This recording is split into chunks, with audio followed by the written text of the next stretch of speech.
Hoy vamos a desarrollar la unidad número 6, vamos a desarrollar los conceptos y las cuestiones que tienen que ver con los errores microgeométricos. Con esto vamos a completar la trilogía de errores que podemos llegar a encontrar en un elemento mecánico, que son las desviaciones dimensionales. Para eso vimos cómo se toleran las dimensiones utilizando la norma ISO 286. Hemos visto en las clases anteriores los errores de forma macrogeométricos y los errores de posición. Nos faltaban ver los errores microgeométricos, que es lo que vamos a desarrollar hoy. Vamos a ver los conceptos de rugosidad, los parámetros con los cuales se mide la rugosidad.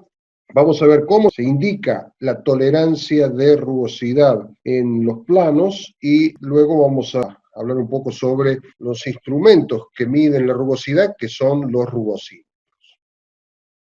La superficie de un cuerpo es el límite que separa los puntos materiales de ese cuerpo del medio que lo rodea. Esto define la superficie real. Esa superficie real tiene errores de forma macrogeométricos, errores de forma de ondulación, un error de orden superior, y finalmente los errores microgeométricos, que son los que vamos a desarrollar en el día de hoy. Habíamos visto en las clases anteriores el concepto de superficie ideal, que es aquella superficie usualmente regular que define el proyectista en un plano. Puede ser una superficie cilíndrica, plana. En general, estas superficies tienen sus generatrices rectas, en el caso de que fuesen superficies regulares. Por lo tanto, cualquiera de sus generatrices podría tener la representación que estamos observando.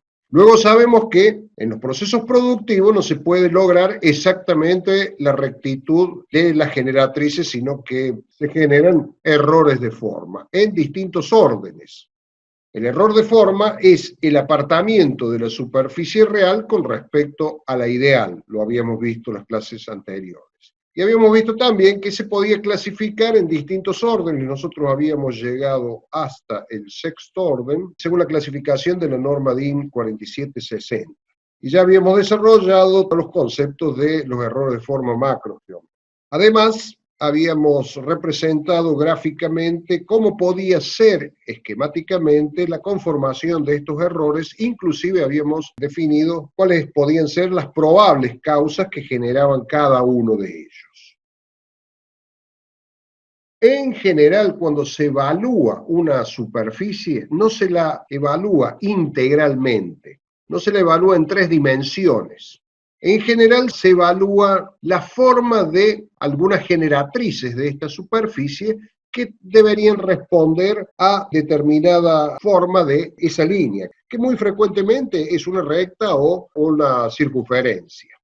Existen métodos de evaluación que evalúan la superficie integralmente de manera tridimensional, como habíamos visto en la clase anterior, el último método de medición de la plenitud utilizando los planos ópticos.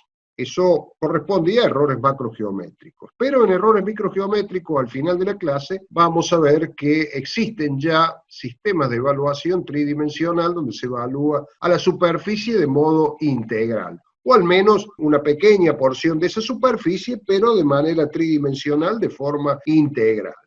Pero en general lo que se evalúa es la forma de algunas generatrices de esa superficie. Por lo tanto, es importante definir el perfil de una superficie, que es en definitiva aquel que se va a evaluar con esta metodología que decía. Entonces se define como perfil de una superficie a la línea irregular cortando a la superficie con un plano perpendicular a la ideal. Acá tenemos en el esquema una pieza cilíndrica conformada con algún método que puede ser torneado, rectificado, y lo que se observa aquí arriba es la forma de esa superficie real, ampliada convenientemente para ver las irregularidades microgeométricas. El perfil se genera interceptando esta superficie con un plano perpendicular a la misma, que tiene que tener ciertas características esa intersección. No puede ser solamente perpendicular a la superficie, como lo vemos acá, sino que además es conveniente que sea perpendicular a las direcciones de la marca que ha dejado el proceso de fabricación de esta superficie. porque en definitiva lo que se va a evaluar es el perfil que intercepta con este plano que corta esa superficie. Y si este plano corta la superficie de manera perpendicular a las marcas que ha dejado el proceso de fabricación, en ese perfil encontraremos las desviaciones máximas. Con cualquier otra inclinación del plano, los errores se disminuyen. Por lo tanto, podemos tomar una primera conclusión de lo que estamos diciendo. Cuando evaluemos la forma microgeométrica del perfil de una superficie, tenemos que hacerlo según una dirección perpendicular a la dirección de las marcas que ha dejado el proceso de elaboración.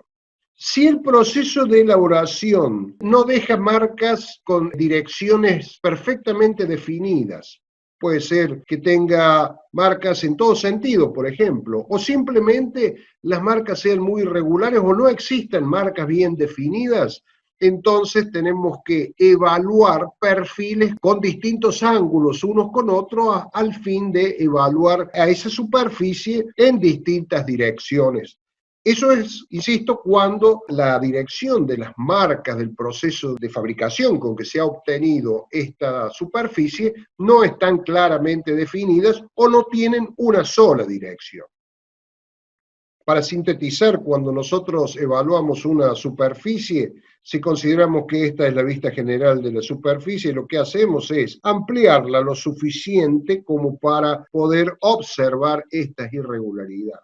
Los instrumentos lo que hacen es relevar de manera detallada, como si estuviésemos ampliando esta superficie y la pudiésemos observar con una cierta amplificación de tal manera de ver los defectos. Los instrumentos realizan eso durante la medición, en definitiva amplifican el perfil que están relevando y lo podemos observar a través de un esquema gráfico que nos presenta el instrumento, o bien con un valor numérico, con un parámetro de rugosidad que vamos a ver más adelante. Cuando hablamos de los perfiles es importante entender cómo se generan los perfiles sobre los cuales se miden los distintos tipos de errores. Los errores de primer orden se miden sobre el perfil de forma de la superficie.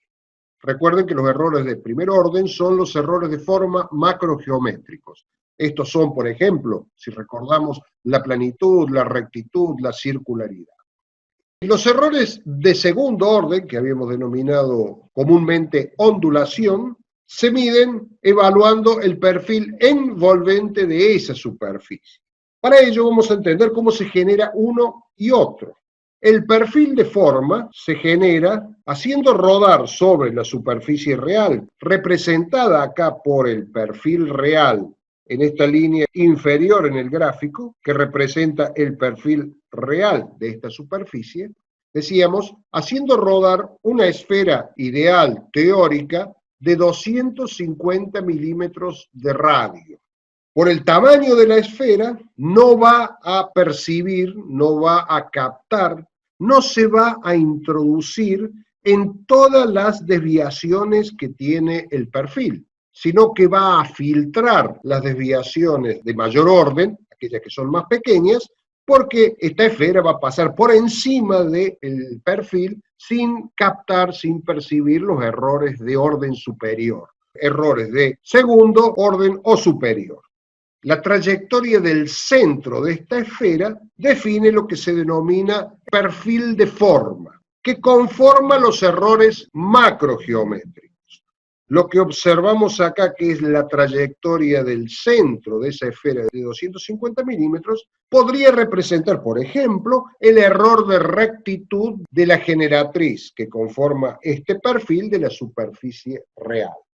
Mientras que los errores de segundo orden, definidos por el perfil envolvente, el perfil envolvente se genera con una esfera, obviamente más pequeña, una esfera de 25 milímetros que rueda sobre el perfil real.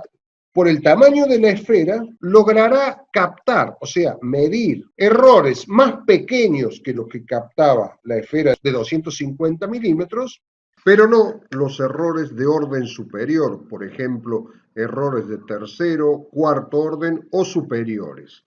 solo captará los errores de segundo orden, sumados obviamente a los de primer orden.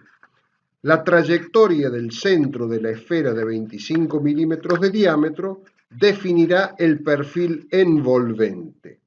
Las desviaciones del perfil envolvente respecto al perfil de forma determinan los errores de segundo orden, o sea, la ondulación del perfil real. La desviación de los errores de orden superior, tercero, cuarto, quinto orden, con respecto a este perfil envolvente, serán los errores que denominaremos microgeométricos o rugosidad.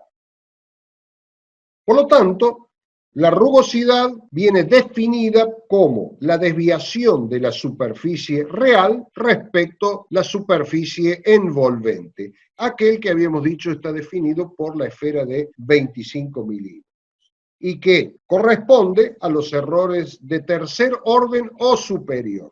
La norma DIN lo expresa como errores de tercero a quinto orden. Lo cierto es que lo expresa así porque habíamos dicho cuando clasificamos los errores en las clases anteriores que los instrumentos convencionales no logran captar errores más allá del quinto orden. Pero lo cierto es que rugosímetros de última generación con mucha mayor resolución están logrando detectar errores de orden superior al quinto orden. Por lo tanto, podemos considerar en términos generales como rugosidad superficial todas aquellas variaciones de tercer orden o superior, sin limitarnos a evaluarlas solamente hasta el quinto orden, que es lo que usualmente hacen los rugosímetros convencionales que más adelante vamos a ver. Pero insisto, la generación más moderna de rugosímetros de alta resolución logran ver más allá del quinto orden. En un perfil real podemos encontrar desviaciones verticales, lo que podríamos denominarlas, por ejemplo, distancias entre picos y valles, pero además desviaciones horizontales, como podría ser el paso entre los distintos picos, lo que sería el paso de la rugosidad. Lo cierto es que existen formas de medir el error microgeométrico, formas de medir la rugosidad de las dos maneras, evaluando desviaciones verticales, que las vamos a llamar desviaciones de amplitud, y desviaciones horizontales, que las vamos a denominar desviaciones de apartamientos o de frecuencia. Y también existen una tercera gama de parámetros que también vamos a ver, que es combinando ambas desviaciones.